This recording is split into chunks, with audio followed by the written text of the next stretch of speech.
government. And there they have a 2-year electoral cycle. So you could make the argument, I'm not saying I necessarily would, but you could make the argument that we could even go for a shorter electoral cycle if we were looking at overseas comparisons. And if we were to go about implementing it, would it be a referendum? I think that would be the only credible way to do it. The technical rules around this allow for two mechanisms. One is for there to be a 75% vote in the House of Representatives, so essentially Parliament would have to pass legislation with a 75% majority, or you could go to a referendum and get 50% of the population to vote in favour of it, or at least 50% of the people who are voting to vote in favour of it.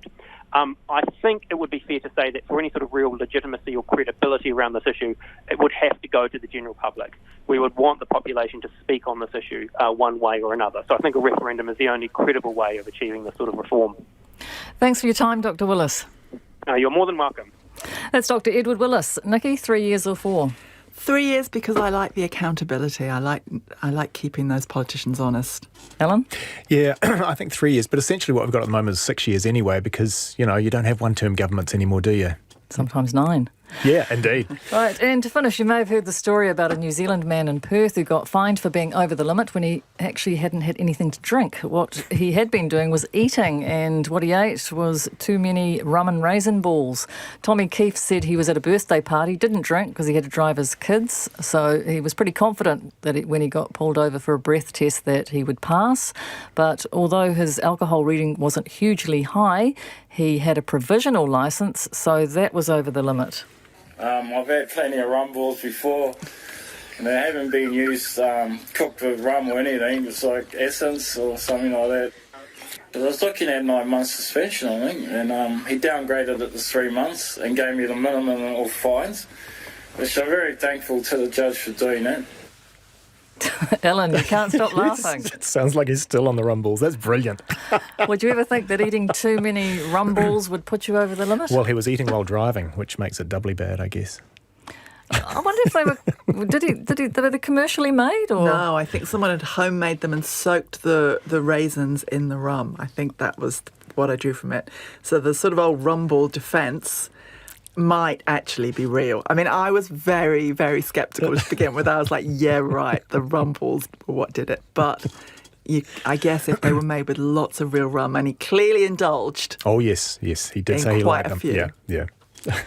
It's a hard one, isn't it, when you come up to Christmas? Should you be... What other things might cause that? Well, I do like the way that the story was sort of said that this guy was a Kiwi father of 6. That bears no relation to the story at all, but that was the headline, Kiwi father of 6. Alan Blackman, thank you for joining us on the panel today. Pleasure. And thank you very much, Nikki Pellegrino. Thank you. I'm Karen Hay. Wallace Chapman is back tomorrow, and next is Checkpoint with Lisa Owen. Good afternoon.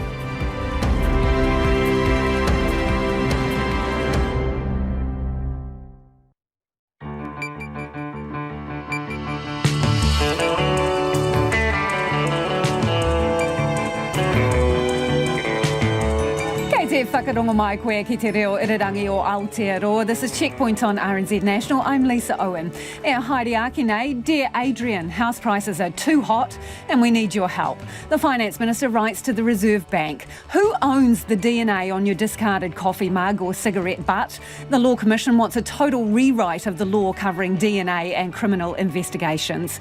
Claims corrections may have breached human rights by keeping prisoners in segregation for 4 months in conditions likened to caged animals. Are au pairs critical workers that should be allowed across our tightly controlled borders? The Helen Clark Foundation wants the minimum wage lifted to a living wage. The government's not ruling it out. And Qantas wants to make it compulsory for international passengers to have a COVID jab. RNZ News at 5. Kia ora, ko Susana Leata with DNA. The government wants the Reserve Bank to step in to help cool the overheating property market. The Finance Minister Grant Robertson has written to the central bank suggesting it takes house prices into account when setting monetary policy. Here's business editor Giles Beckford. The Reserve Bank has cut interest rates to record lows and pumped money into the banking system to support the economy through the pandemic. A lot of that cheap money has gone into home loans, adding fuel to a surging market. The Reserve Bank's always said that broader issues of house prices, affordability and supply aren't its problem. Well, Grant Robinson is now making it the RBNZ's problem in a roundabout way, and that may mean changes to the cheap bank loan scheme that was due to start next month and has probably put paid, for now at least, to any idea of negative interest rates. This is Giles Beckford. Corrections may have broken the law by keeping 2 women in a segregation unit at Auckland Women's Prison for 4 months. RNZ revealed this morning that inmates were gassed with pepper spray in their cells, made to lie face down before they were fed, and had to plead for basic hygiene products. Guy Spinner reports. Human rights lawyer Douglas Ewan says the conditions Mihi Bassett and Karma Cripps faced at the prison could be a breach of the International Convention Against Torture. Prisoners usually stay 2 weeks in the unit known as the Pound, and rules are set out to be followed to keep them there longer. But the prison's deputy director, Alison Fowley, has admitted she didn't know those rules existed. The Minister, Kelvin Davis, says his department has assured him the use of force by corrections was lawful and justified. Ko Guy Espana tēnei.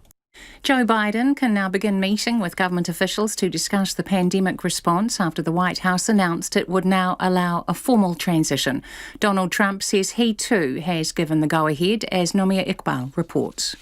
This is probably the closest it gets to Donald Trump conceding. It has been 2 weeks since Joe Biden was projected to be the winner of the US election, but the head of the General Services Administration, Emily Murphy, had refused to sign the document that would release millions of dollars in funding, office space and classified intelligence briefings to his team. While Mr. Trump was still contesting the result, tonight in a series of tweets, Mr. Trump praised Mrs. Murphy, his appointee, for her loyalty, but he said he was now recommending that her team did what needed to be done with regard to initial protocols and that he told his officials to do the same. The BBC's Nomia Iqbal. The Crown says a former Dunedin doctor knew what he was doing when he killed teenager Amber Rose Rush. Bernard Scanther was sentenced to life imprisonment with a minimum non-parole period of 19 years in March. The former doctor stabbed the 16-year-old to death in her bed in February 2018.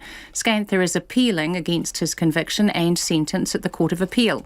The Crown prosecutor, Robin Bates, says Scanther was the murderer. The wound, which was essentially one deep cut, which severed 2 important blood vessels and the windpipe. The person who did that had some knowledge of what was required to both immediately silence Amber Rush and to kill her quickly. Robin Bates denies the defence argument that the actual killer was a mutual friend. Just a hand, strike action by St John ambulance workers tomorrow and Saturday has been called off after St John and First Union reached an agreement. It's subject to ratification by members. Motorists in North Taranaki are being warned to stay alert and take care on the roads with heavy rain expected overnight and into tomorrow evening. The Transport Agency says drivers should expect the unexpected, including surface flooding, slips and fallen trees or branches. Met Service has issued a severe weather warning for rainfall in Taranaki from 1 a.m. through until 7 p.m. tomorrow. Norwesterly wind gusts of 80 to 100 kilometres an hour are also possible, and there is a moderate risk of thunderstorms. It's 4 minutes past 5. The former All Blacks captain Tana Umanga believes a Pasifika side in Super Rugby is vital to the future success of Pacific Island nations at Test level. Umanga will coach the Moana Pasifika side to play the Māori All Blacks in Hamilton next month in a one-off clash. The team includes the likes of Tonga international Nasi Manu and plenty of young talent such as the Auckland wing Sa Lesi Raiasi and former New Zealand Sevens player Etienne Nanai Seturo. Umanga says if Fiji, Samoa and Tonga are to regularly challenge leading Test nations, a Pasifika side must be in Super Rugby. Hopefully this will be a starter of something special happening in terms of developing a professional Super Rugby team that benefits the Pacific Islands, raising the standard of Test Rugby nations from the Pacific Islands. That's important because, as we've seen, there's been a decline in that area. Tana umanga. The Wellington Phoenix will play its home matches at Wynn Stadium in Wollongong for the upcoming A-League football season. The Phoenix have spent the past 3 weeks conducting a pre-season training camp in Wollongong and will now base themselves there for the competition, which kicks off just after Christmas. Their first game will be away to Brisbane Roar on December 29th, with their first home game in Wollongong against the defending champion Sydney FC on January 2nd. Meanwhile, all-white striker Chris Wood scored the only goal of the game as Burnley moved out of the English Premier League relegation zone with a 1-0 win over Crystal Palace. It was Burnley's first win of the season. That's the news. Questionable actions. Like prisoners being zoo animals and officers like zookeepers. Staff shortages and managed isolation. This is a crisis point. This is a critical situation that needs to be managed urgently. And a leadership void in the southern city. I'm not having a crack at Sir Tim for ageing because you need wisdom and experience at the table. It's not an ageist comment at all, but by his own admission, he's not the Energizer Bunny he once would have been. People Power, morning reports, weekdays from 6 on air and online. Now the short forecast from Met Service to midnight tomorrow. A low and associated fronts approaching from the Tasman Sea affects the North Island and Upper South Island. Warnings and watches are in force for heavy rain. Northland to Taranaki, including Bay of Plenty and Taupo. Rain spreading south today, heavy falls tomorrow and squally thunderstorms possible, then easing from the north and west by evening. For the remainder of the North Island, isolated showers turning to scattered rain tonight, rain becoming widespread tomorrow morning with heavy falls possible, then easing at night. Bulla, Nelson, Marlborough, Canterbury and North Otago, scattered showers mainly inland, patchy rain spreading south tonight and tomorrow morning, more persistent in Nelson and Marlborough. For Westland, Fiordland and the remainder of Otago and Southland, fine weather but scattered showers mainly inland. Chatham Islands, mainly fine. RNZ National at 7 minutes past 5. Thanks, Susanna, and welcome to Checkpoint. I'm Lisa Owen. Tonight, Corrections is accused of potentially breaching inmates' human rights and has President Donald Trump finally admitted he's a loser. But first, the government is looking to conscript the Reserve Bank to help check the skyrocketing price of housing in New Zealand. The central bank's been copping some blame as cheap credit driven by record low interest fuels the overheated market. Governor Adrian Orr has been pushing back, saying the bank's been acting to its main mandate, inflation and sustainable employment, and the housing problem is not its problem. But now the Finance Minister wants to draw it into the broader government response as the political pressure piles on. Here's our political editor, Jane Patterson. House prices were supposed to plummet as a result of COVID, but the opposite has happened. The median price for a house in Auckland has now hit $1 million. Nationally, prices have increased nearly 20% year on year, with the median now at $725,000. Helping drive demand are record low interest rates, with the bank also proposing a massive lending program offering banks interest rates of almost zero to stimulate the economy. In a recent RNZ interview, Governor Adrian Orr said taking house prices into account was not part of the bank's current mandate and suggested that was the role of politicians. Monetary policy is a blunt tool. If you want to be targeting specific sectors, specific individuals, specific activities, then I would suggest that there's broader fiscal policy activities that could be considered. Finance Minister Grant Robertson thinks it is time the bank should be looking at the impact of its actions on house prices, as the current situation poses a potential economic risk and presents an ongoing challenge to first home buyers. What we all have to do now is work together in the face of a completely unprecedented set of economic circumstances to do our best to ensure stability in the housing market and for those first home buyers to know that they will get a shot at buying that home. Last week, one of National's finance spokespeople, Andrew Bailey, called for Mr Robertson to write to the central bank to impose conditions on the $28 billion funding for lending program to make sure it all wasn't pumped into the housing market. He says the government's done the right thing today, even if it's been slow to act. As you're probably aware, I've been pushing this angle for about 10 working days, And I think it was a pretty easy solution to actually look at doing, and I don't know why he didn't do it. Grant Robertson says he's not proposing any change to the bank's primary objectives and is committed to maintaining its independence. What National was proposing was actually directly intervening and directing the Reserve Bank around a specific program, the Funding for Lending program. What I'm doing is appropriately using the tools that we do have at our disposal, in particular the monetary policy remit. ACT leader David Seymour has called for asset prices to be taken into account in the past and is happy to take some credit. I tell you what, we have brought sexy back to monetary policy. Not one of my main objectives in politics, but it's important we're having this discussion because so many young people want to. While the opposition is broadly supportive, there are conflicting views among economists about whether it's a good idea and whether it will work. Sense Partners economist Chamabil Jacob has applauded the Minister for acting on housing, describing it as a huge wake-up call for the Reserve Bank. He says it's a much-needed change of position. The Reserve Bank right now is creating harm in the economy by creating a bigger housing bubble in the middle of the biggest recession of a lifetime when there is no net migration and there are no foreign buyers. We cannot blame anybody else. It is credit, and it is too much credit at cheap rates going into housing that's driving it. However, Infometrics' Brad Olsen says the government is bowing to political will. It is a step in the right direction to make sure that the Reserve Bank is taking into account house prices, but I don't think that's going to fundamentally shift how they set monetary policy, and it's certainly not going to see any real check on these rampant house price growth figures anytime soon. He says this shows the government has abdicated responsibility for the housing crisis. Because it refuses to make some of the necessary steps to increase supply. It's quite clear that we need more houses in New Zealand, and that requires additional changes to regulations. We've seen that the RMA is in the go-slow track, like every consent ever, alongside a lack of really large-scale investment in infrastructure across the country. The Finance Minister, Grant Robertson, has also asked Treasury to provide more advice on some demand-side initiatives, including some the government has already deployed, but also other potential options. The Reserve Bank wouldn't make any comment today, except to say it received the letter this afternoon. It will engage constructively and respond to the government in due course. Mr Robertson says he'd like to hear back by the end of the year. From Parliament for Checkpoint, Jane Patterson.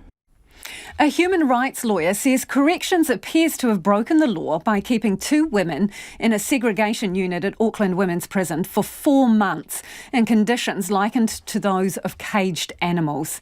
Prisoners usually stay 2 weeks in the unit, known as the pound, and the law sets out rules that need to be followed to keep them in longer. Rules that the number 2 at the prison has admitted she didn't even know existed. This morning, RNZ revealed that women were gassed with pepper spray in their cells, made to lie face down on the ground before they were fed, and had to plead for basic hygiene products. Human rights lawyer Douglas Ewan says the conditions could meet the definition of torture, and New Zealand may have an international obligation to report them. Guy on Espiner broke the story this morning and filed this report. Inmate Mihi Bassett says Auckland Women's is less like a prison and more like a battlefield. Every single time they came ready for war, really. That was their mentality. We're doing this whether you like it or not, and we're going to use as much force and as much pepper spray as it takes to get you out of there. Prisoners are some of the least powerful people in the country, but today there was concern right from the top. The reports I've heard have been disturbing. This is something, though, that of course I've seen early reporting on. I haven't seen anything official. I know Minister Davis has asked to be briefed by officials to look into what he's equally described as very disturbing reports. Later, Corrections Minister Kelvin Davis said his department had assured him the use of force by corrections was lawful and justified. But human rights lawyer Douglas Ewan says the conditions the women were held in could be a breach of the International Convention Against Torture. New Zealand may have a case to answer in torture. Now, that is something that no Western nation should ever have to put its hands up and admit. After burning prison property and causing about $20,000 worth of damage, Mihi Bassett, who's serving 10 years for her role in a home invasion, spent 4 months in the segregation unit along with another inmate. But Douglas Ewan says it appears corrections broke the law in sending them there for that long. The Corrections Act says if a prison is to keep an inmate for more than 14 days in segregation, they need the permission of the Chief Executive. In the court case over the arson charge against Bassett, her lawyer Hannah Kim tackled the Deputy Director of the prison, Alison Fowley, on this issue of how a segregation order can legally stay in place. It can be reviewed by a Chief Executive at intervals of no more than 1 month, and it expires after 3 months unless a visiting justice directs that it continues in force. I wasn't aware of that in that context. You weren't aware of this? I'm saying that personally, I wasn't aware of that. Douglas Ewan said the need to continually review the risk of holding a prisoner in the pound was in the law because segregation could cause real psychological damage. The fact that the second in charge in the prison is unaware of a fundamental obligation is a matter of extreme concern. At least 4 women were gassed with pepper spray inside their cells using multiple canisters of pepper spray in a cell-buster extraction designed to remove them from their cells. Corrections says that in most of these cases the women have activated sprinklers in protest and that the cell then becomes a safety risk. And the women are warned they have to vacate or will be bombed with pepper spray. But Meg Duran from Amnesty International says the practice should be banned, along with what she says is a punitive feeding regime for high-security prisoners. Amnesty International is calling for the immediate end to cell buster extractions using pepper spray and to the immediate end of the degrading practices around feeding. Both the Minister for Corrections and his department say the use of force was lawful and was justified. For Checkpoint, ko Guy and Espana tēnei. And after 6, we'll have an interview with Corrections Chief Custodial Officer Neil Beals. It is 17 minutes past 5 and you're with Checkpoint on RNZ National. Now, we are keen for your feedback. Get in touch. Interested if you're trying to get into the housing market. How is that going? Today, the Finance Minister has written to the Reserve Bank trying to get some assistance there on what is a very hot housing market. Let us know your thoughts. What can we do to try and cool that down? And also the prisoners' allegations that while they're being treated in breach of their human rights, Corrections says it's lawful and justified, but is it humane? You can text us on 2101, tweet us at Checkpoint RNZ or send us an email. The address is checkpoint@rnz.co.nz. After weeks of defiance, or some would argue denial, Donald Trump has conceded defeat. Well, sort of. He's authorised the federal agency that handles the transition of power to allow President-elect Joe Biden access to resources. The Trump campaign's legal efforts to overturn the election have almost entirely failed in key battleground states. Yet in a tweet, Donald Trump said, "Our case strongly continues. We will keep up the good fight and I believe we will prevail." But he also confirmed he had recommended handover protocols commence. John Sopel is the BBC's North America editor. I asked him if this means Donald Trump's accepted he's a loser. Yeah, up to a point. If you go back in history to the Watergate scandal and the fall of Richard Nixon, one of the great phrases that came out of that was the non-denial denial. What we've had tonight is the non-concession concession. Donald Trump has conceded in everything but words. So we don't have Donald Trump picking up the phone and saying, "Congratulations, President-elect Biden." We don't have a white flag being hoisted. We don't have Donald Trump saying, "I concede." But in every other symbolic respect, the president has called it a day and said, "Yep, I am a one-term loser." The last thing in the world he wanted to be saying. So, John, how did he make this announcement? I think he was forced into it. I think that the court cases were just being treated with derision.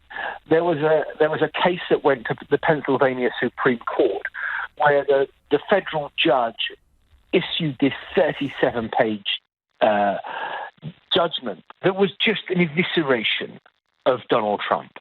Then you had the Michigan Electors Commission essentially saying, "Yep, it's absolutely right, Biden won by 150,000 votes." You've had the same in Georgia as well. And you've also had, significantly, a number of senior Republican senators that was at first a trickle, but is becoming a flood, saying, it's over. You've got to accept you lost this election. There's nowhere to go. And when I think if there was a tipping point, it was when he started to call in sort of lawmakers from Michigan and say to them, well, I know I've lost in the court, but why don't you just overturn the result anyway?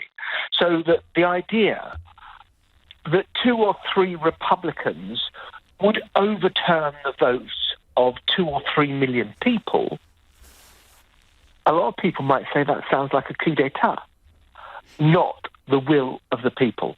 And I think for some people then it became, whoa, is American democracy going to die so that Donald Trump can have a second term? And I think that became a critical moment. Now, Lisa, if you ask me my opinion, I think my overwhelming reaction to what I've seen is still the astonishing fear/cowardice of so many Republicans, but there were enough who said, I can go this far, I voted for you, but I can't go any further. So, John, is this really it for Donald Trump? Is he in the White House packing up his books and folding his trousers now? And is he going to leave quietly? Or are you sitting on the edge of your seat waiting for something else? Yes, no, maybe. Yes, he's packing up his books and folding his trousers neatly, I would think, with the crease nicely folded. No, he's not going to go quietly. Come on. We've had 4 years of this now. His departure is going to be utterly consistent with his arrival and his period in office, and it is going to be noisy and quarrelsome and surprising and impulsive and take irrational turns and take rational turns. And the final part of it is, I think that there will be some kind of transition, but will he invite Joe Biden in for tea on the day of the inauguration and then sit and watch as Joe Biden makes his speech? I find it hard to imagine. But that is why the ringside view that I've had for the last 4 years is one I just wouldn't give up easily, because you have not got a clue what will happen next. But I think what has happened in the past few hours is something significant. There is as near to a concession as you're going to get from Donald Trump. And Joe Biden, who I think, for all the Sleepy Joe comments, has played a masterful hand in patience. Give the president enough rope, give him some more rope, and even more rope. But eventually, he's going to run out of it. And it felt like this evening he ran out of it. I have to ask, because watching from afar, the best or worst supporting actor, depending on your take on this, Rudy Giuliani, right? So is he... Who had a bad hair dye. Is he keeping the faith? Rudy Giuliani is keeping the faith. But what you're left with is this sense that there are these fighters who are still in the jungles of Borneo who haven't been told that the Second World War has ended, and that they are absolutely there and they are ready to come out fighting once the enemy marches into their territory, and they're going to spring a surprise attack. But the numbers who are there in the Borneo jungles are getting fewer, and they are depleted, but they are even more fervent. And I think that the same people in the White House, and there are many of them, are looking at this and saying, enough is enough. And that was the BBC's North America editor, John Sopel. A former Dunedin doctor found guilty of killing teenager Amber Rose Rush continues to deny he was the murderer. Vinod Scanther was sentenced in March but has now taken his case to the Court of Appeal. Jonathan Mitchell has been in court. A jury last year found Scanther guilty of stabbing the 16-year-old in her bed in February 2018. Ms Rush and Scanther had a heated social media message exchange in the lead-up to her death. She'd threatened to come forward to complain about claims of sexual assault, providing minors with alcohol and offering money for sex. His job as junior doctor at Dunedin Hospital was already on thin ice. He had managed to keep his job after showing up off-duty after drinking in 2017 when he treated a patient, flushing the woman's IV line. He only saved his employment by lying about the death of his mother. Scanther's legal team, led by Jonathan Eaton QC, continues to argue the death was caused by the Crown's key witness, a friend of Scanther's, who has name suppression. Mr Eaton says that witness was unreliable. In his evidence, he described himself as a compulsive liar. There were endless inconsistencies, lies, what he would call exaggeration or adding flavour. He says Scanther had picked up the witness, a mutual teenage friend, and asked him for directions to Rush's bedroom, using a spare key hidden under a statue. Mr Eaton says the witness knew specific details about the case. Right from the very initiation of this investigation, the police refused to ever treat him as possibly a suspect. The Crown refused to treat him as a suspect, and the judge at trial refused to countenance any possibility that he was a suspect and therefore somebody with a potential motive to lie. However, Crown Prosecutor Robin Bates says Scanther was the murderer. He therefore not only had the knife on him, but he had dark clothing on, had gloves on, and that was evidenced by the smear marks in the house. And there was a more than reasonable inference, given what was going to happen, that the person who was inflicting the wounds would need to wear old clothes. He says the Crown relied on circumstantial evidence along with evidence from the witness. Mr Bates says Scanther knew what he was doing. The wound, which was essentially one deep cut, which severed two important blood vessels and the windpipe. The person who did that had some knowledge of what was required to both immediately silence Amber Rush and to kill her quickly. The 3 Court of Appeal judges have reserved their decision and it will be published at a later date. For Checkpoint, call Jonathan Mitchell, Tēnei. New Zealand au pair agencies say they'll go under unless the government gives them an exemption to bring in overseas workers that in turn allow essential employees like nurses and doctors to do their jobs too. 3 agencies bring in about 1,000 live-in childcare workers a year, mainly from Europe, but they haven't been able to bring a single worker in since March. Au pairs live in a family's home and provide childcare in exchange for board and a weekly cash allowance. And they're often young people who travel New Zealand after their contracts end. Morgan Holyoake, CEO of Au Pair Link, says she's tried to recruit locally, but with little success. Obviously, since March, borders closing, we haven't been able to bring one single au pair into New Zealand. And between our sort of 3 agencies, on average a year, we bring 1,000 together. So since March, we've brought none. So all of our businesses are in dire need of some support or some answers, really, or otherwise we're going to have to close up shop. So why do you need to bring in overseas workers? What's the problem with having Kiwi au pairs? Yeah, sure. So, look, from March, as soon as we found out this happened, we started recruiting locally and thought we had a pretty good sort of package. We pay them, at least minimum wage, so they're not sort of taken for granted, and they earn sort of good money and have good benefits. Kiwis just don't want to live in, we've found. We've placed sort of a dozen between our agencies, but they've already got, housing with their families, or they've, at university and they've got accommodation there, or living with flatmates. And part of being an au pair is living in, is being part of a family. It's a cultural exchange as well as a job. And, you don't tend to go do that in sort of your local neighbourhood. So to be clear about that, the distinction is, as you say, au pairs as opposed to nannies. Au pairs live on site with the family. And is that considered to be part of your pay package? Absolutely, yeah. So your board and lodging, so you'd pay sort of between $200 and $300 a week rent in Auckland, for example. It's all your food, petrol if you need to use the car for work purposes, your phone, all of that, your internet, everything. And then on top of that, you get cash in hand each week, and on average about $250 gross, cash that they can spend just as sort of fun money.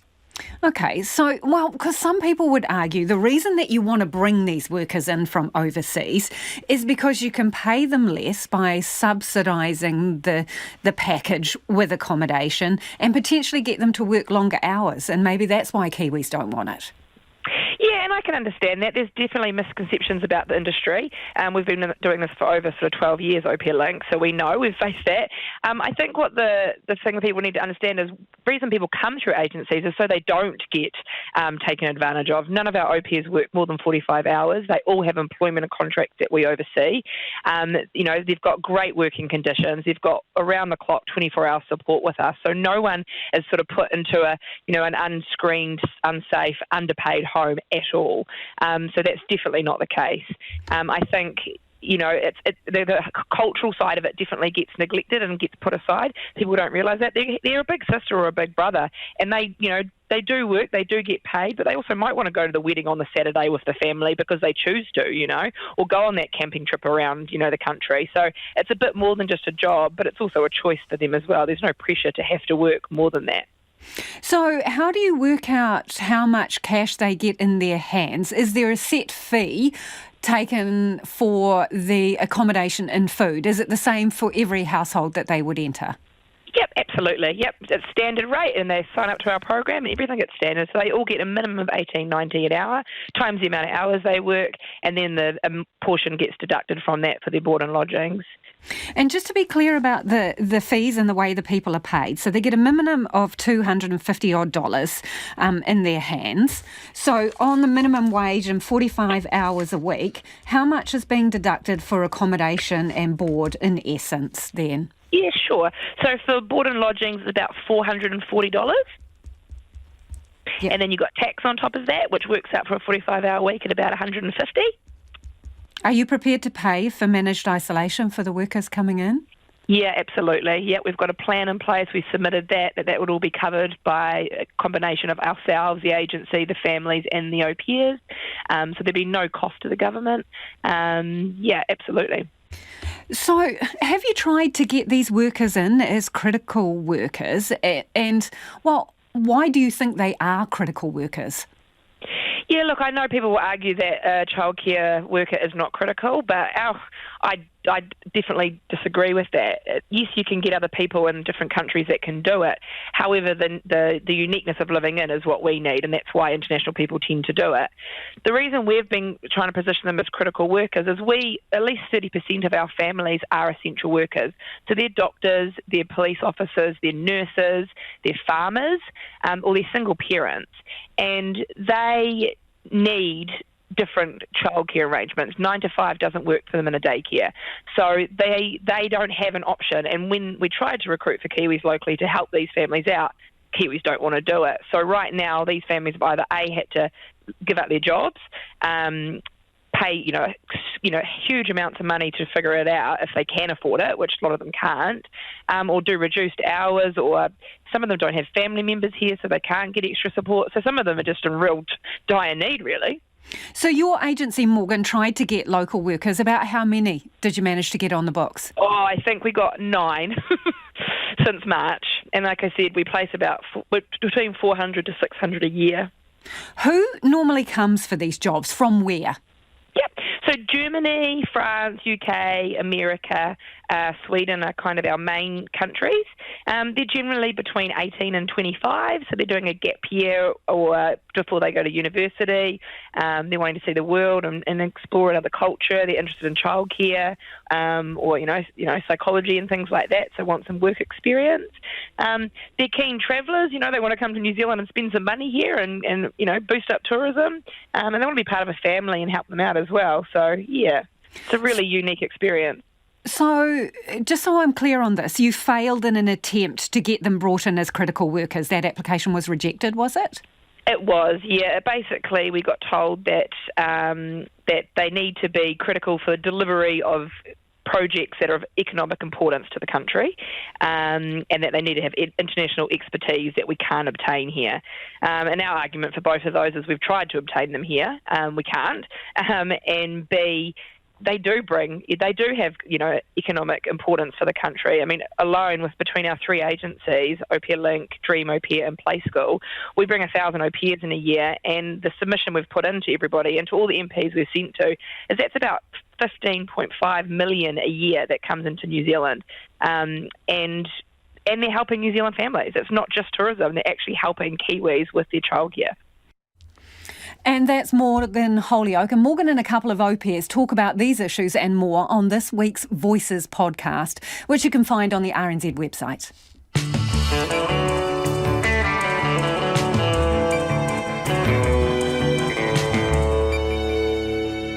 On Checkpoint on RNZ National, should the minimum wage be lifted to the living wage? The Law Commission wants to toss out the law covering DNA and criminal investigations and start from scratch.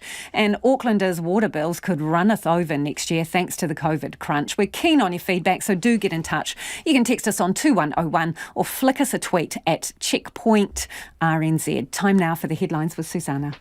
A planned strike by St John ambulance staff has been called off. More than 1,000 First Union members were planning industrial action starting tomorrow morning, but the notice has been withdrawn.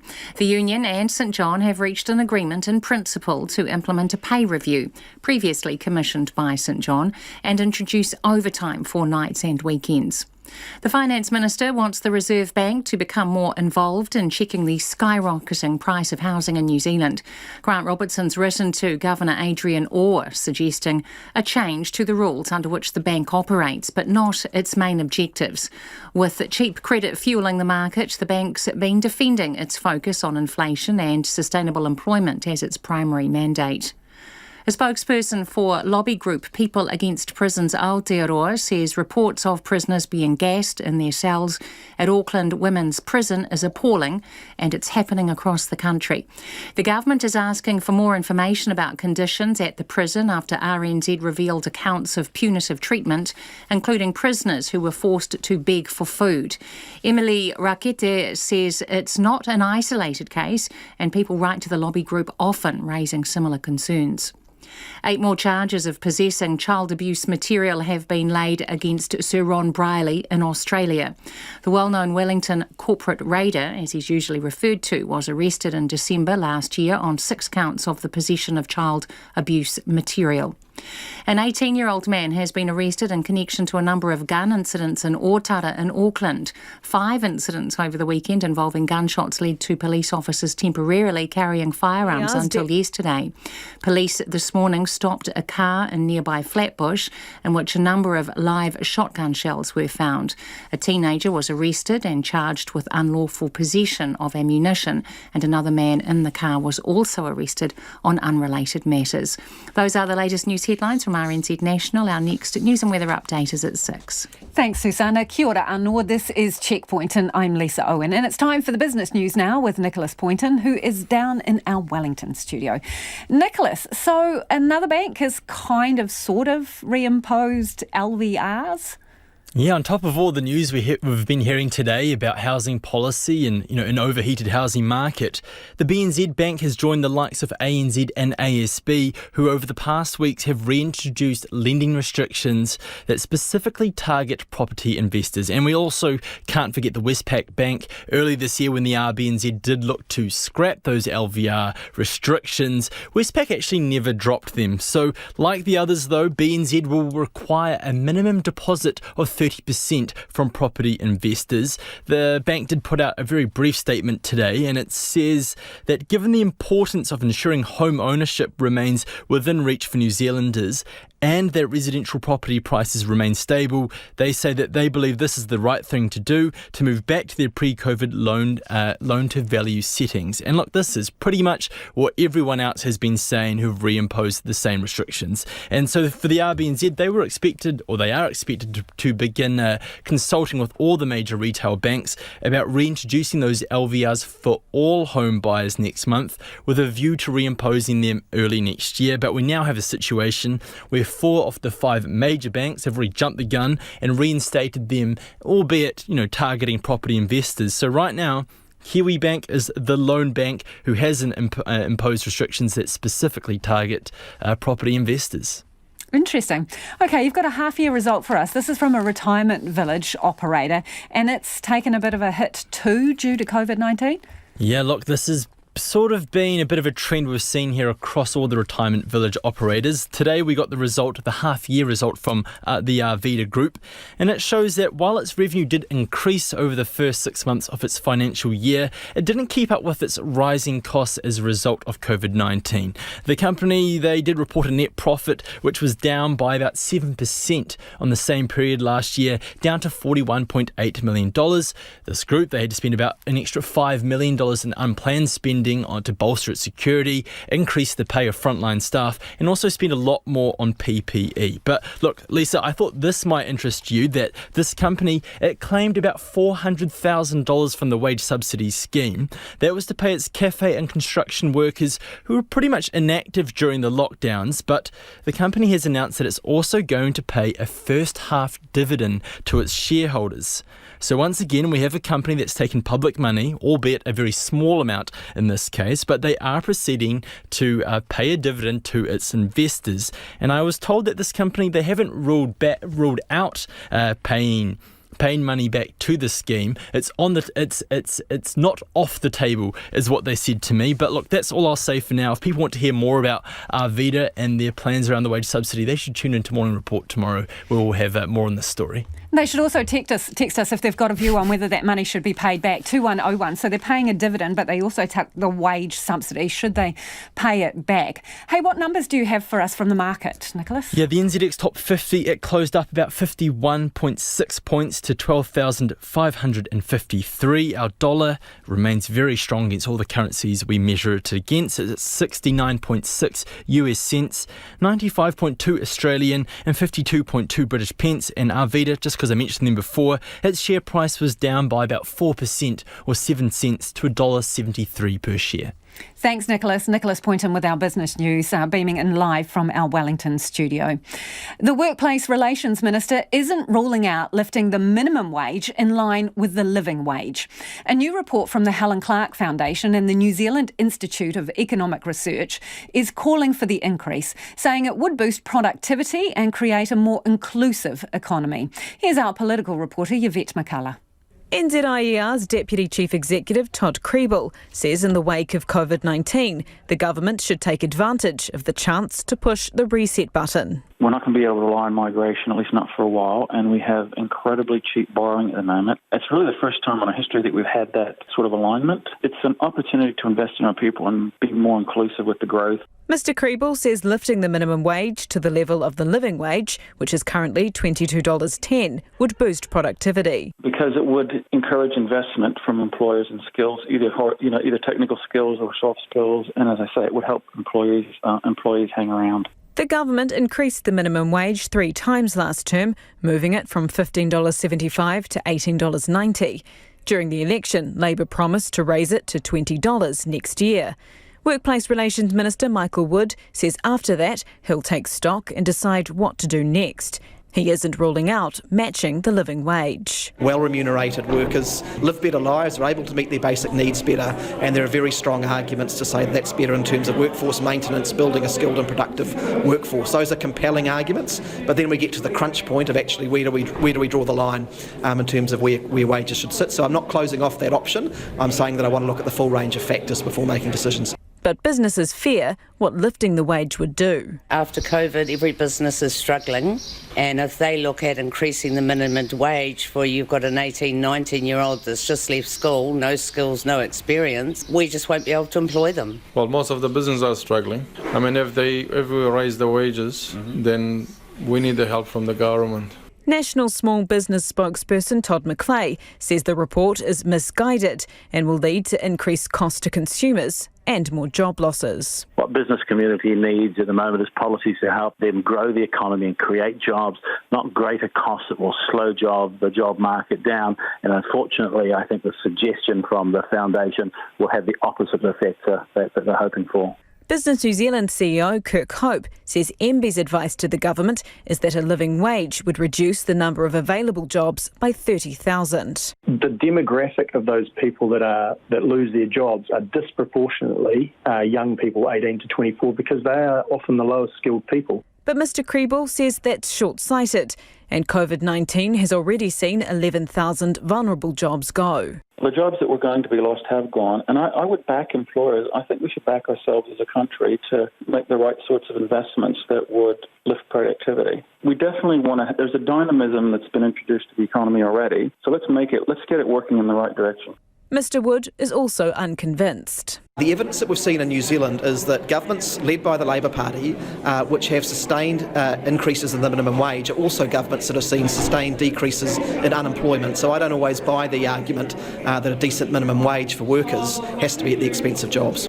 Mr McClay says the minister should not even be contemplating piling more costs onto businesses at a time when they're already struggling. What he should be doing is looking for ways to create more jobs and to be working with the business community. He needs to send a signal to the business community that he backs them. But Mr Wood says that's exactly what he's doing, and good businesses shouldn't be scared about workers being paid a fair wage. He's promising to work through the process collaboratively, consulting with workers and businesses before making any decisions. From Parliament for Checkpoint, Yvette McCullough. It's 5:45. I'm Lisa Owen and you're with Checkpoint on RNZ National. Who owns the DNA that you leave on your abandoned coffee mug or a discarded cigarette butt? And should police be able to use DNA samples provided to those websites, you know, the ones that help you trace your family tree? The 25-year-old law controlling how DNA is used in criminal investigations in New Zealand is now out of step with scientific advances in modern thinking on human rights and needs to be tossed out and a new one drafted from scratch. That's the conclusion of the Law Commission. Commissioner Donna Buckingham says in 2009 an amendment gave police more power to take DNA samples from anyone they intended to charge with an offence that could end in jail. In the suspect space, you must be asked first. If you don't consent, a compulsion order can be sought from a court. In the arrest and intention to charge situation, it's simply a notice that's required. And there are problems surrounding that. We think, in terms particularly of consent, it's very difficult, we realise, for some of those who will be asked to truly appreciate what is being asked of them. So we are beefing up or strengthening the protections around the consent process for adults, better information in te reo and other languages that are in common use in Aotearoa, New Zealand, and in ensuring that the person understands what they're being asked to do, and also providing increased ability for them to have a support person with them as they make this decision about what is a very complex decision and a lot of information. I want to go through some very specific examples. If you leave DNA behind, because we're shedding it all the time, let's have you have a cup of coffee or a cigarette and you chuck the butt away. Who owns or controls that discarded DNA at the moment? Can the police come along and just pluck that up and use it? This is an area of the law which is incredibly unclear, and there are very different approaches taken in other jurisdictions where, for example, in the US, it's regarded as you've abandoned any interest in it. Canada takes a different view. Australia takes a different view. So it's an area in which we need to get some clarity around the law.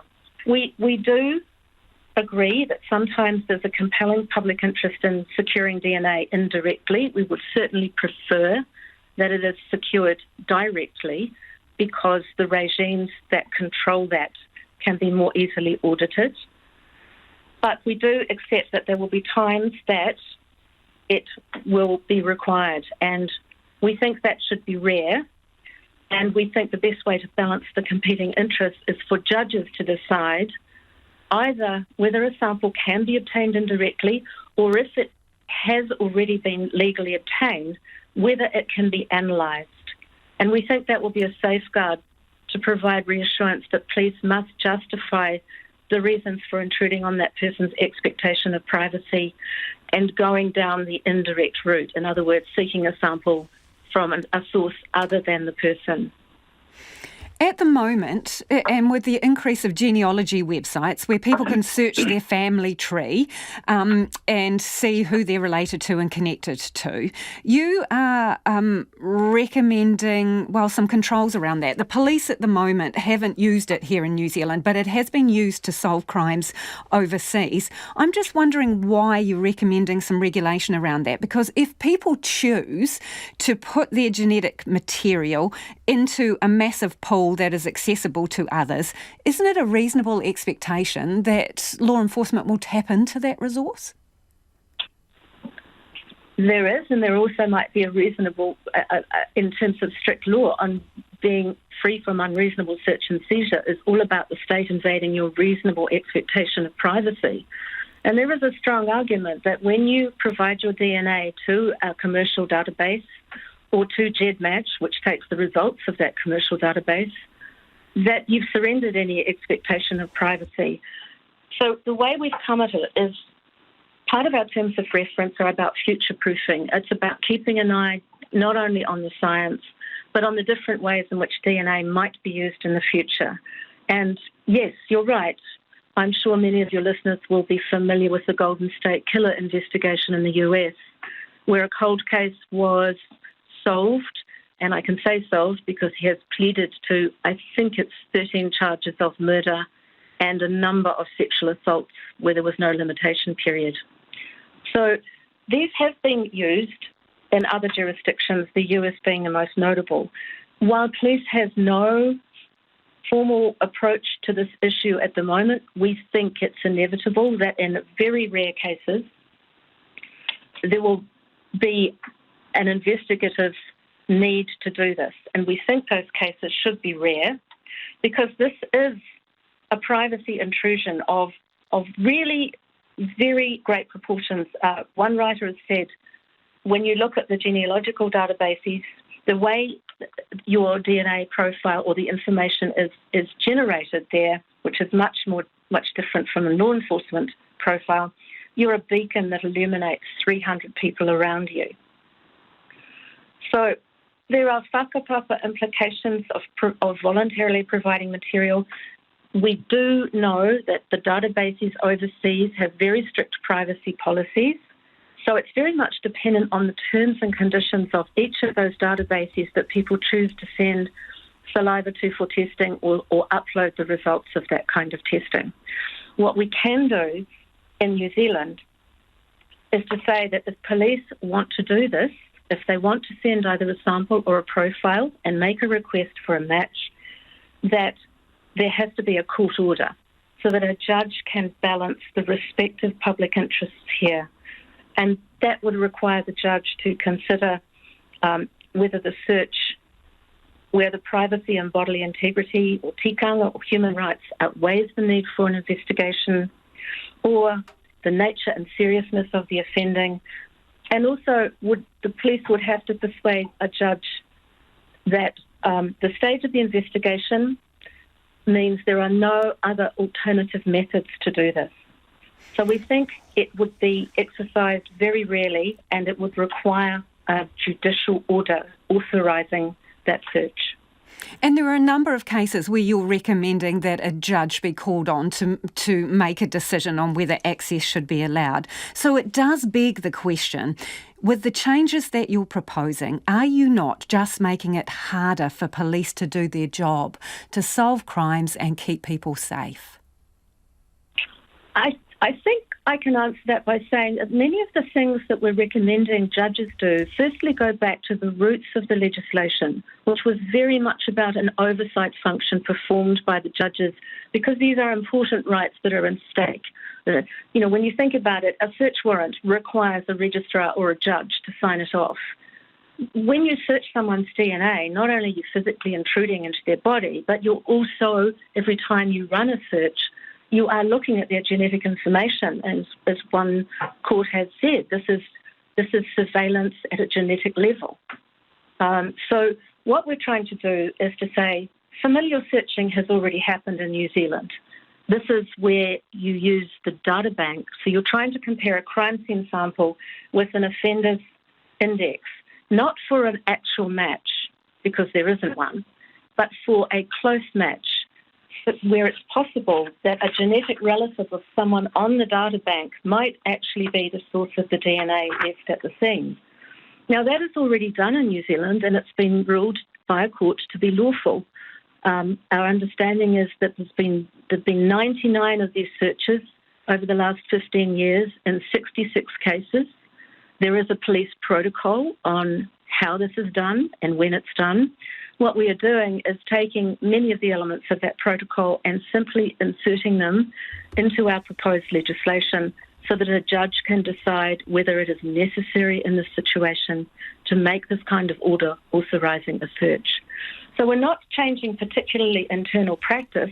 What we're really doing is trying to bring it into the legislation so that users of the legislation get a true picture of how DNA is currently being used.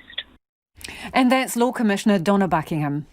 Mana whenua have today made their case against a controversial dump proposed for the Dome Valley, north of Auckland. Waste Management has sought resource consent for the 60-hectare dump 5 kilometres from Warkworth, saying it's needed to cater for Auckland's growth. Jean Bell was at the hearing in Warkworth. A clear message today from mana whenua to the independent commissioners. No dump here.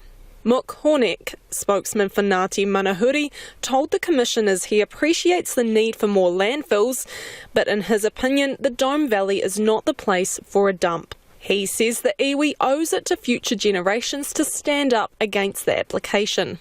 How could we ever live with ourselves and the future generations of our people, of our mokupunas, would ever forgive us, would the kaupere ever forgive Ngāti Manahuri for putting that paru at the source of the awa and it ending up down there?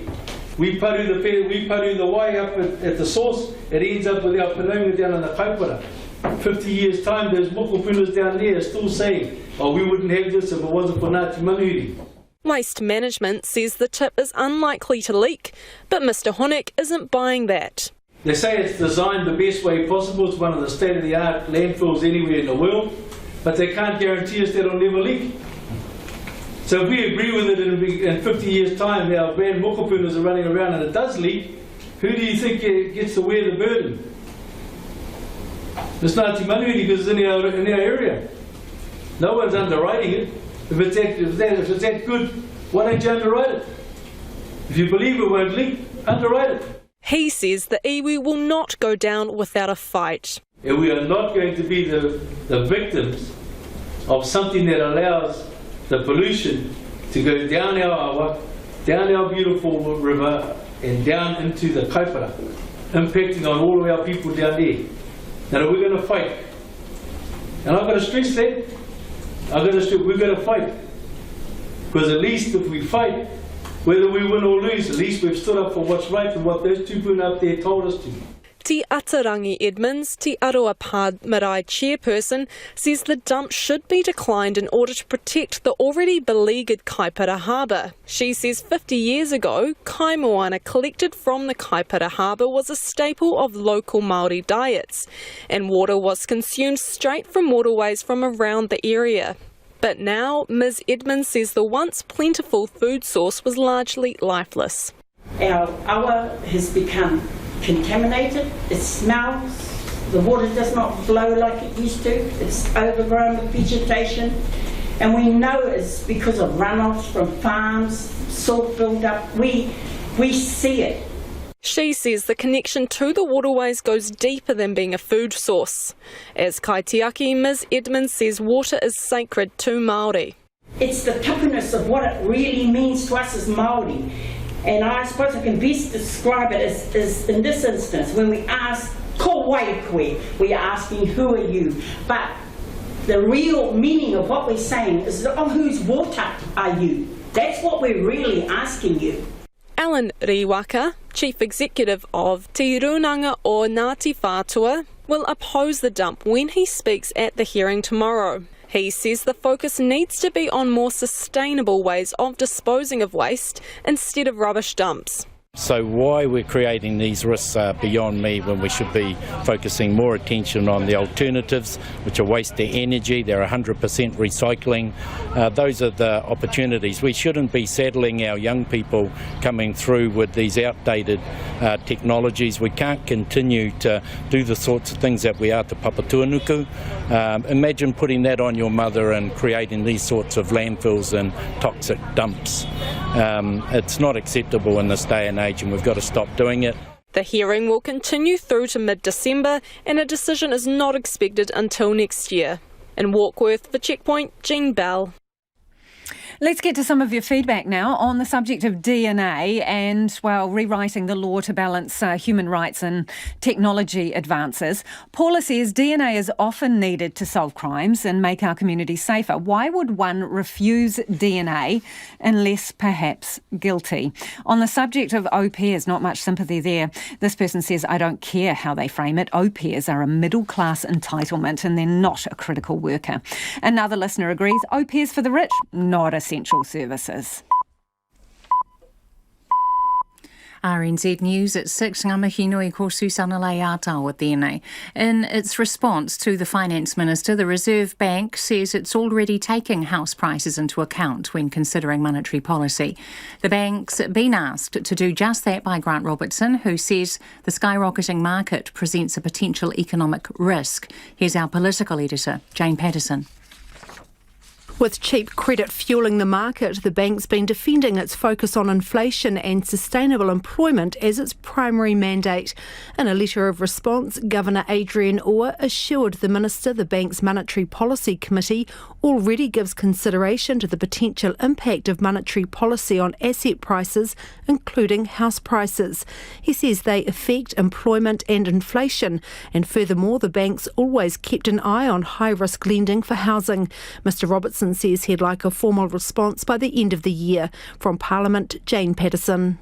The BNZ is the latest bank to reintroduce loan-to-value ratio restrictions for property investors.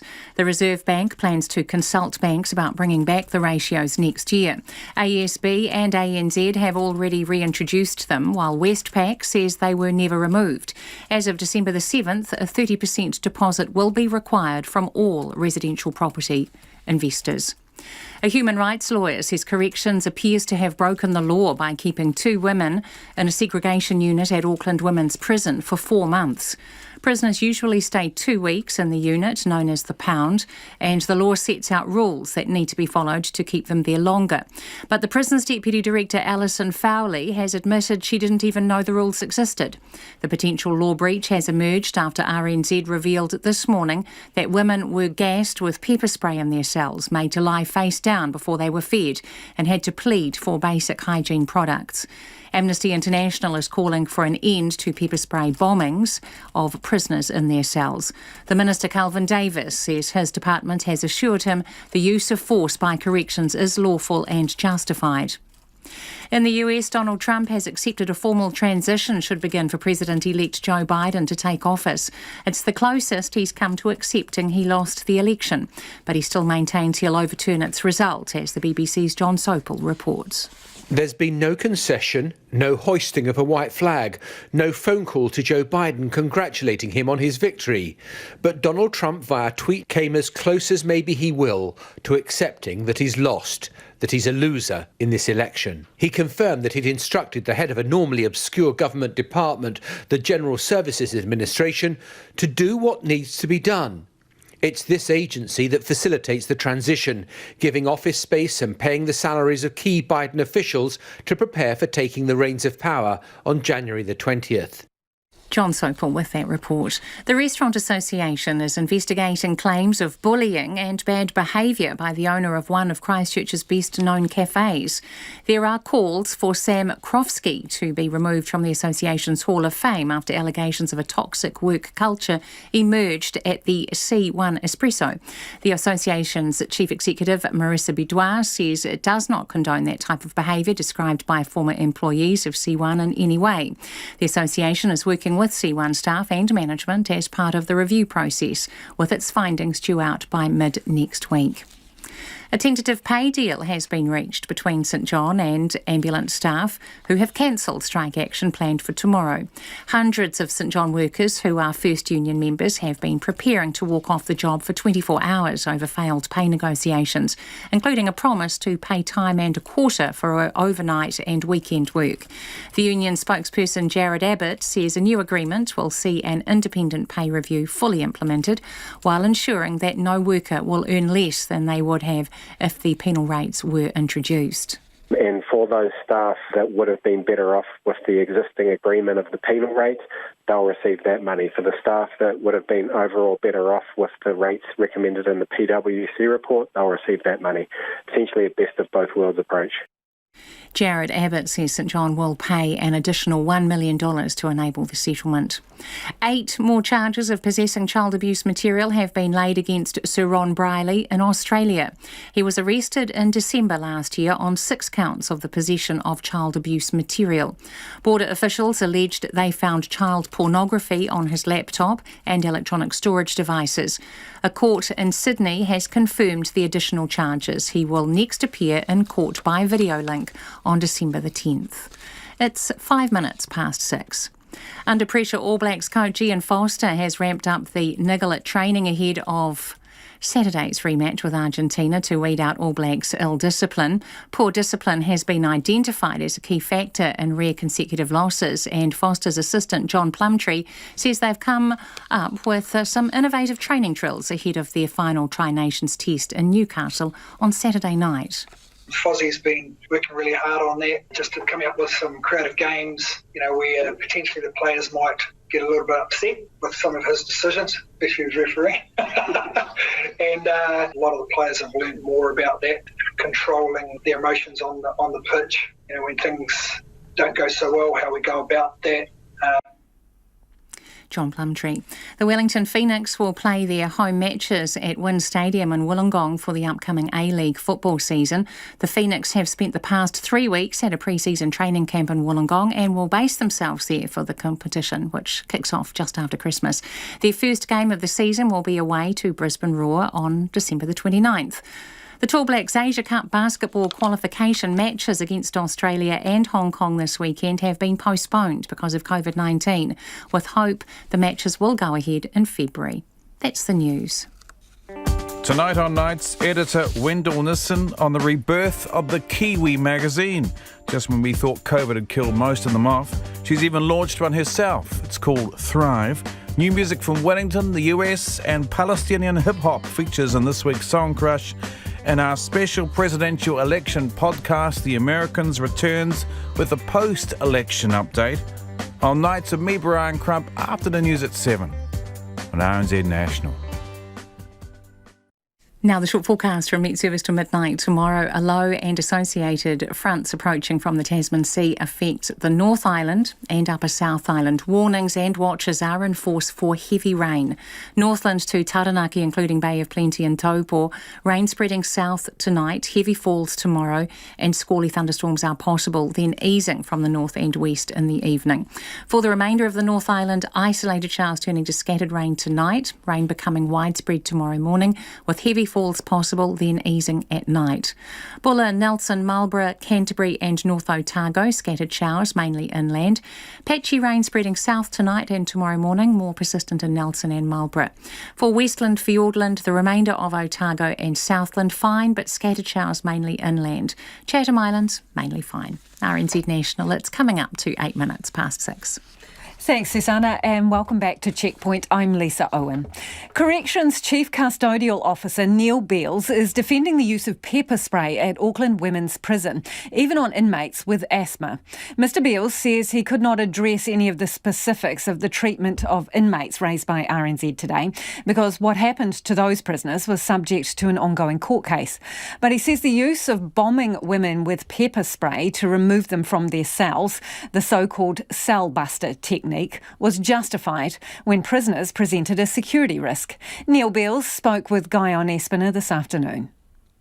Cellbuster is one of the three types of delivery of we have. It's actually only been deployed 24 times since 2016, from January 2016 to today. The vast majority of the use of pepper spray in our system is the individual carry pepper spray. That's the pepper spray that many staff will have on their hips.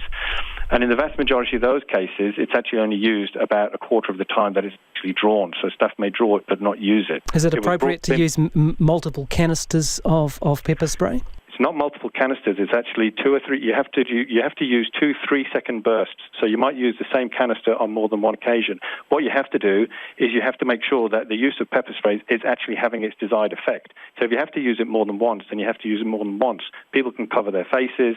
They can stand in showers. They can hold their faces to the back window, cover their faces in a towel.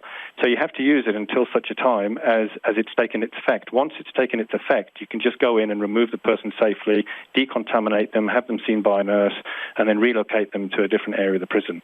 So I'm not going to apologise for the use of pepper spray overall. It must be done if it could only be used lawfully if it's reasonable, proportionate, and necessary in the circumstances. And it is a legitimate tool, and it is there to prevent further injury. And as we've seen with the data that we've pulled together for pepper spray overall, our staff are not trigger happy when it comes to this. It is actually used about less than, I think it's about a quarter of the time than it's actually deployed. So staff are not keen to use this. It's there on their hip. They can use it if necessary, but they would rather de-escalate and talk the person down than anything else. On occasion, though, the de-escalation just doesn't work. Is it appropriate to use it on a prisoner with asthma? If it's a part of a planned intervention, then what should be happening is a discussion with the medical advisor first. It doesn't prevent you from using it on a person with asthma, but of course there may be some necessary precautions that you might need to take.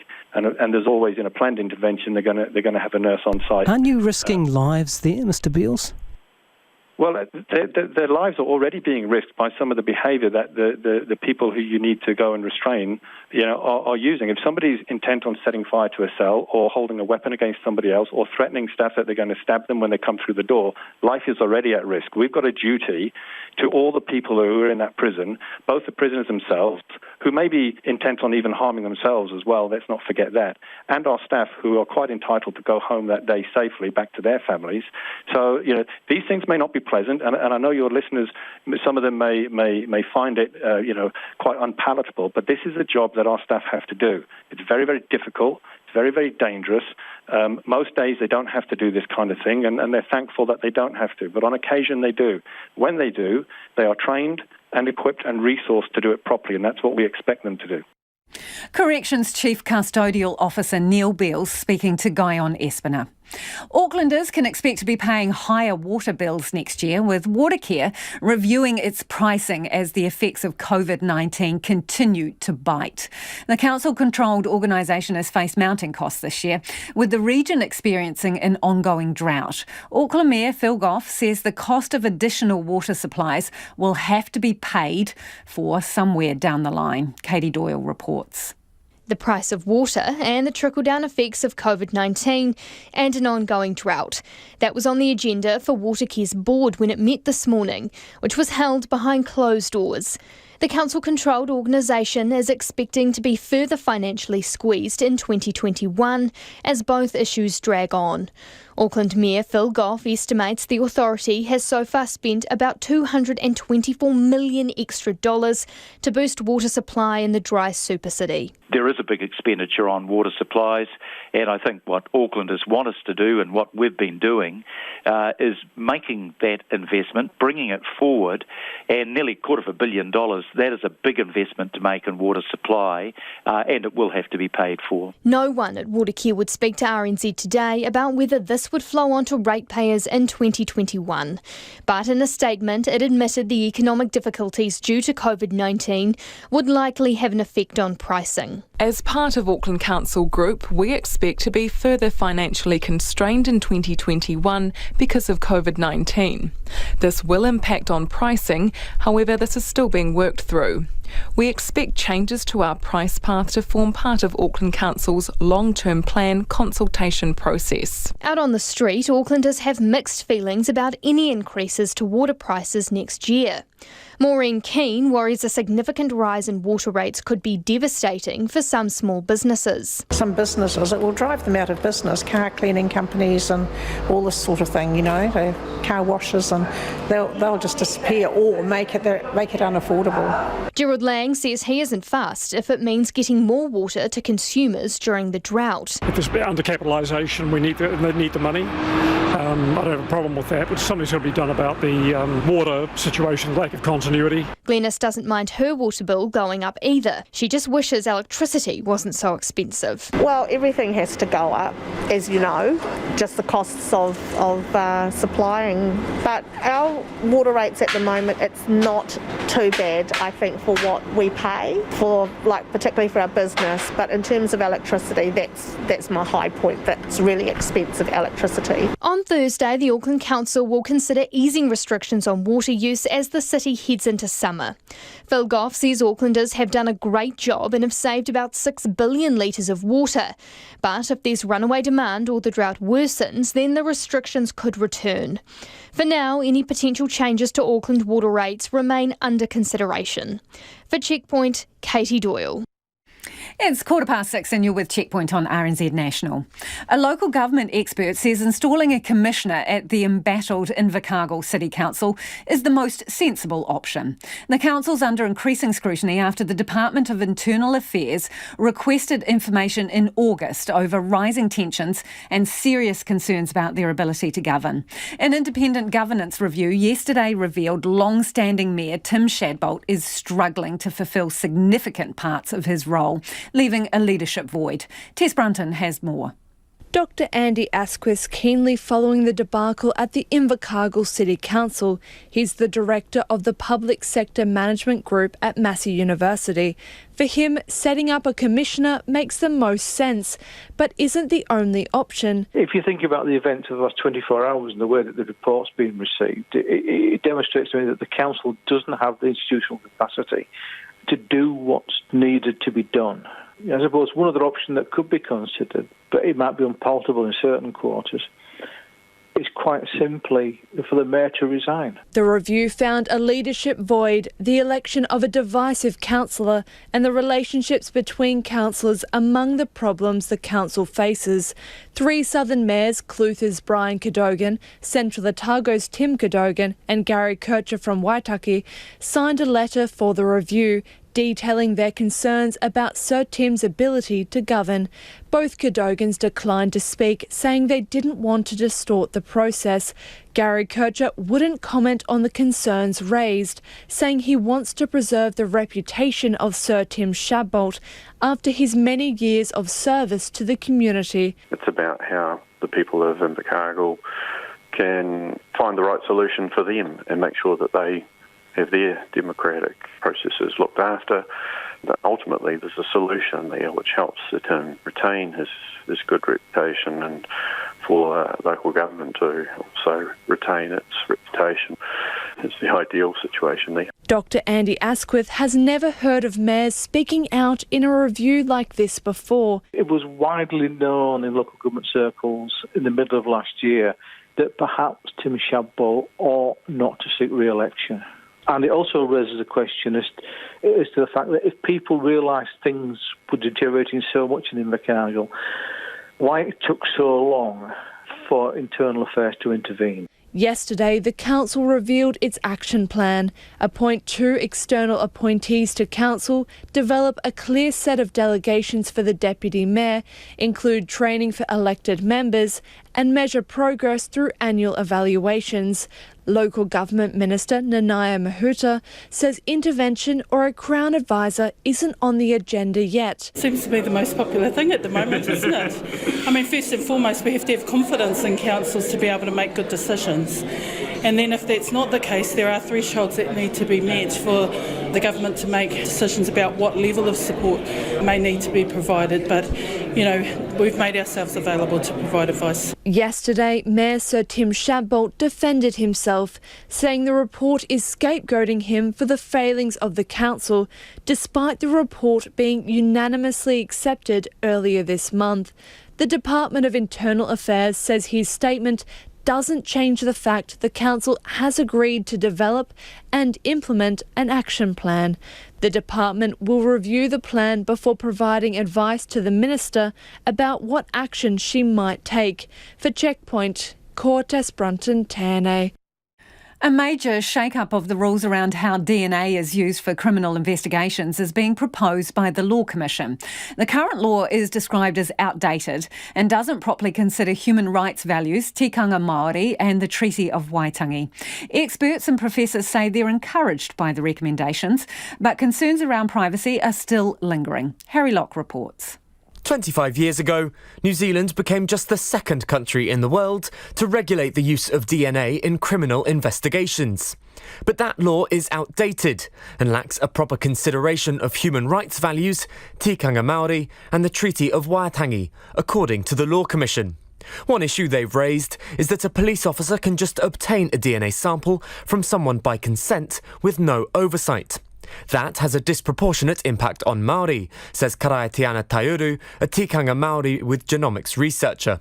It's all about police discretion whether a Māori suspect has a DNA sample taken or not for an imprisonable crime. We've seen already that the bias against Māori having their DNA either forcibly or voluntarily taken is much higher than non-Māori.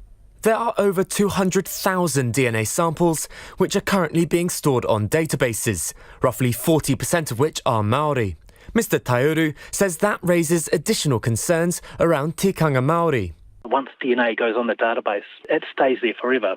So we have the living and the dead DNA sitting next to each other, which again is another cultural issue for many Māori. In the Law Commission's review of the use of DNA, they are recommending the establishment of an oversight committee, at least 3 of whom are Māori, to advise the police on how to provide for tikanga Māori. Mr Tauru says the review is sensible, which will protect Māori from biases and other cultural insensitivities. The Law Commission has been reviewing the legislation since 2016. Law Commissioner Donna Buckingham says the report they've emerged with has 193 recommendations in total. What we've done is spend a considerable period of time looking at how to rebalance the public interest in law enforcement being able to have tools to investigate crime and the human rights values that are implicated by this legislation.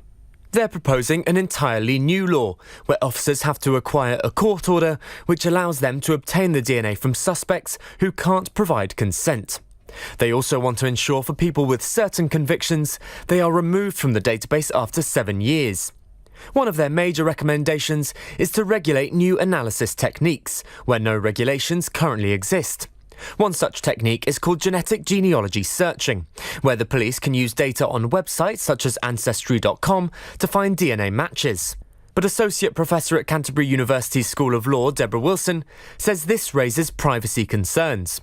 Everyone who submitted samples to Ancestry didn't know that this was a potential use. They're consenting to their DNA being used just to see what family members are out there. They're not agreeing to it being used as a crime database or for any other reason. That worries me because informed consent is kind of central to most criminal medical procedures in New Zealand. Meanwhile, fellow at Victoria University's School of Biological Sciences, Dr Jeff Chambers, says he agrees the law needs updating, but doesn't want an issue created where none exists. There is a temptation for the great and wise to raise public concerns that the public don't actually have, and then for the public to adopt those and then even get quite outraged about them. The review has been given to the Justice Minister Chris Farfoy, who says the government will now consider it. For Checkpoint, Harry Locke. The Restaurant Association is investigating claims of bullying and inappropriate behaviour by the owner of one of Christchurch's best-known cafes. It says calls mount for Sam Krofsky to be removed from the association's Hall of Fame after allegations of a toxic work culture emerged. Alicia Foon has more. There was no midday rush at C1 Espresso today. Just 4 tables were full at the usually bustling cafe. It's one of Christchurch's most popular, and last year owner Sam Krofsky was inducted to the Restaurants Association's Hall of Fame. That's all now on the line. He's been accused of bullying, manipulation, denying adequate breaks and sick days. 2 complainants have spoken to RNZ. We've voiced their concerns. During my interview for the job, he asked me if I had anxiety or depression. I told him I did, but that I was on medication.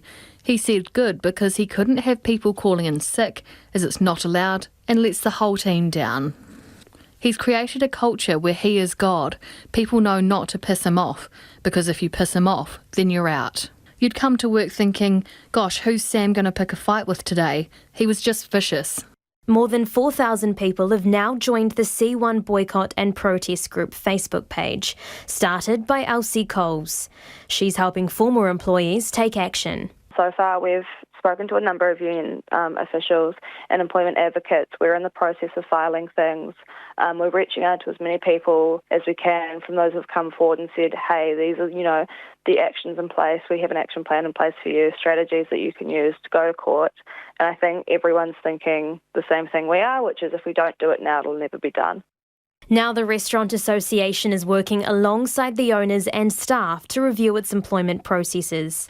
They wouldn't be interviewed, but in a statement from Chief Executive Marissa Boudoir said they don't condone the behaviour described by C1 Espresso employees.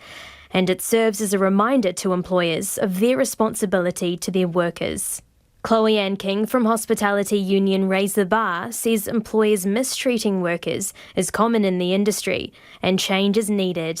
I hope it truly emboldens other hospital workers to know that they can speak out and to know what has happened to them matters and that it needs to stop. All we want to do is ensure that hospital workers, not just at C1, but all over New Zealand know that they actually do have places to go and they do have folks like me willing to fight tooth and nail for their rights and to support them to make their workplaces safer. Employment lawyer Susan Hornsby-Gallick hopes the attention this situation is getting would lead to change. It's good to see that there are some proactive responses happening in the situation and also that the media are looking at it very closely, because if what happens as a result of this is that more people feel free to make complaints and then less employers feel that they can carry on like this in the dark and in the silence, then we'll be making some progress in the right direction. The Restaurant Association expects to have conducted their review of C1 Espresso by mid-next week and are calling on other hospitality business owners to understand their legal responsibilities. For Checkpoint, ko Elisha Foon tēnei. Qantas is making it compulsory for international travellers to get vaccinated against the coronavirus. The Australian airline says it's also considering the same rule for domestic flights once vaccines are widely rolled out. And the Chief Executive, Alan Joyce, expects other major airlines to enforce similar rules. The ABC's Caroline Winter has more. Visiting far-off destinations may still be a while away, but if Qantas is your airline of choice, it may be a case of no jab, no fly. We are looking at changing our terms and conditions to say for international travellers that we will ask people to have a vaccination before they can get on the aircraft. Qantas Chief Executive Alan Joyce has told Channel 9 passengers will need to prove they've had a COVID vaccine before they can fly with the airline. And that'll be non-negotiable, at least for overseas travel. Certainly for international visitors coming out and people leaving the country, we think that's a necessity. Mr Joyce says he's spoken to other airline execs around the world and there's agreement a proof of vaccination is the way to go. What we're looking at is how you can have a vaccination passport, an electronic version of it, that certifies what the vaccine is it acceptable to the country you're travelling to. So there's a lot of logistics, a lot of technology that'll be needed to put in place to make this happen. But the airlines and the governments are working on this as we speak. The peak body for airlines globally, the International Air Transport Association, says passengers having a digital health pass certifying they've had the jab is key to opening borders. And while the federal government's COVID vaccination policy states that getting vaccinated isn't mandatory, there may be times when re-entry may be conditional on proof you have been. It's not an unreasonable request, says Professor Julian Savulescu at the Oxford Uhuru Centre for Practical Ethics, but it's a very simple rule, and I think it perhaps a little bit lazy. I think there are other ways of achieving the goal of not introducing infection into Australia and not, risking Qantas staff. He expects the vaccine will become mandatory and incentivising people with the likes of travel will help accelerate herd immunity. But he argues other options that give freedom of choice for travellers should be considered. So many people have had the infection in parts of the world and have antibodies. So an antibody certificate would also indicate that you're very unlikely to be carrying the virus. Also, Europe has recently introduced rapid sequential testing. So 2 tests within a week and one of them on the day of travel to show that you're antigen negative, that is you don't have the virus at the time of travel, offers a reasonable degree of confidence that the person isn't carrying the virus. It's anticipated international travel and the billions it injects into the Australian economy each year will take years to recover to pre-pandemic levels. But tourism experts believe Australia's handling of COVID will make it a sought-after destination. Gabby Walters is an associate professor in tourism at the University of Queensland. We are really going to be up there in terms of one of the safest destinations. So I think if people really want to come to Australia, they won't be opposed to having a vaccine. And if they are opposed to having a vaccine, then they won't be able to come. If we become a premium destination, but not one open to everyone as we once were necessarily, could that be damaging to the sector? I don't think so. I don't think Australia is going to be the only country to have that mandated.